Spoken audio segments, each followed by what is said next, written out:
Actor Amitabh Bachchan భారతీయ సినీ చరిత్రలో ఈయన పేరు ఒక ప్రపంచనం. తెలుగు సినీ చరిత్రలో కూడా ఈయన అందరికీ సుపరిచితులే. తెలుగు, తమిళం, కన్నడం, హిందీ, మలయాళం ఇలా అన్ని సినిమాల్లో నటించకపోయినా హిందీ సినిమాల్లో నటించి ప్రపంచవ్యాప్తంగా గుర్తింపు తెచ్చుకున్నటువంటి నటుల్లో అమితాబ్ బచ్చన్ గారు ముందు వరుసలో ఉంటారు.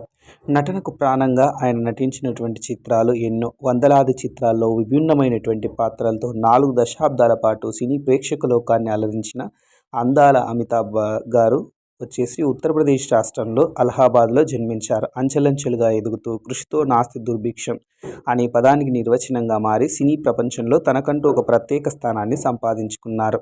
ఆయనకు కేంద్ర ప్రభుత్వం పద్మశ్రీ, పద్మభూషణ్, పద్మవిభూషణ్ సత్కారాలతో సత్కరించింది. భారతీయ సినీ చరిత్రలో తనకంటూ ఒక ప్రత్యేక స్థానాన్ని సంపాదించుకున్న లెజెండరీ యాక్టర్ అమితాబ్ బచ్చన్ గారు. మీరు అమితాబ్ బచ్చన్ గారి అభిమానులైతే మన ఛానల్ని సబ్స్క్రైబ్ చేసుకోండి. నమస్తే, జై హింద్.